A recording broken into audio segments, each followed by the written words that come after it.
La masculinité est un concept très important dans mon travail, dans ma recherche et de plus en plus dans la société en général.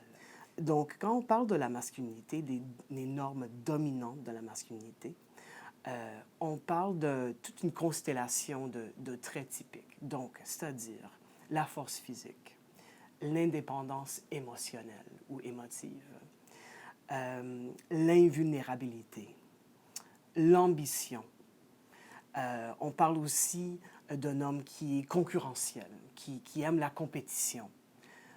Les normes dominantes de la masculinité aussi exigent que les hommes aient de l'argent, qu'ils soient friqués, qu'ils aient des succès et dans leurs affaires et dans leurs amours. Quand on parle des normes dominantes de la masculinité et d'adhérer, les hommes qui adhèrent à ces normes-là, on parle aussi d'hommes qui ont non seulement des succès dans leurs amours avec les femmes, mais qui sont aussi pas femmes, qui ne sont pas des êtres féminins.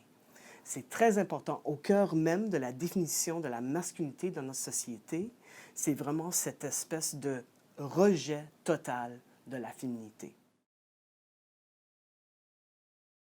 On parle de plus en plus du fait qu'il y a toute une gamme maintenant, tout un éventail de masculinités qui sont acceptables dans notre société maintenant aujourd'hui. Alors qu'il y a 50 ans, il y avait beaucoup moins de modèles de masculinité légitimes, si on veut, ou acceptés par la société dominante. Maintenant, on peut voir des hommes hipsters, on peut voir des hommes homosexuels qui s'affichent très ouvertement, on peut voir des hommes hyper tough, hyper masculins, même un petit peu militaires. On peut voir des hommes qui prennent soin de leur corps, qui mettent leur sens de la mode de l'avant. On voit toute une constellation, tout un éventail de masculinité aujourd'hui. Et ça, pour moi, en tant que sociologue qui étudie le genre, je vois ça comme étant un pas dans le bon sens. Ça veut dire que la catégorie de la masculinité devient de plus en plus complexe, de plus en plus variée et de plus en plus finalement libre.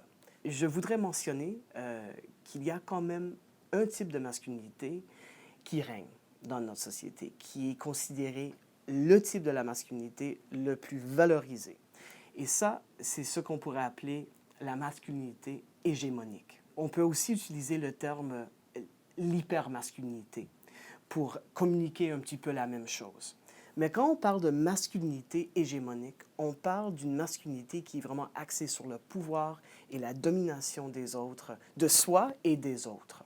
Et jusqu'à maintenant, nous avons pris pour acquis dans la société occidentale que la masculinité hégémonique est la masculinité qu'on devrait encourager à tout prix. Et que ce devrait être ce genre de masculinité qui est prôné et qui est encouragé auprès des jeunes garçons. Moi, en tant que sociologue, je dirais là, wow, il faut faire attention.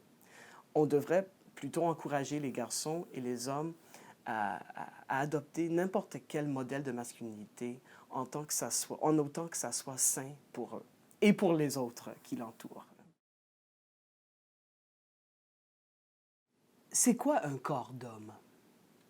Si je pose cette question-là à mes étudiants, la réponse est toujours la même.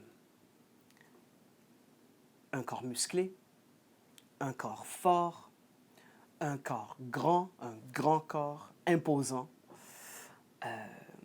un corps résilient. Tout le contraire finalement de ce qu'on associe à la féminité.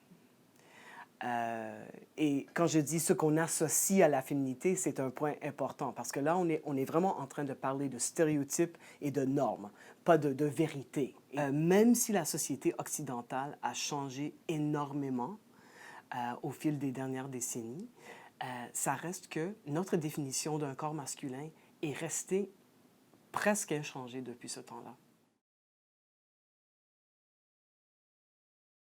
Notre définition très stéréotypée du corps masculin parfait peut conduire les hommes à entretenir des rapports complexes et souvent un petit peu tourmentés à leur corps. Parce que pour pouvoir atteindre le corps idéal masculin, il faut faire énormément d'exercices physiques, d'activités physiques. C'est absolument crucial. Il faut avoir une alimentation souvent un petit peu extrême. Et il faut se consacrer à ces deux choses-là de manière constante. Pour pouvoir faire ça, il faut avoir de l'argent, il faut avoir de la patience et d'abord et avant tout, il faut avoir du temps. Donc, tout ça pour dire que pour pouvoir vraiment incarner ce corps masculin parfait, c'est beaucoup de travail.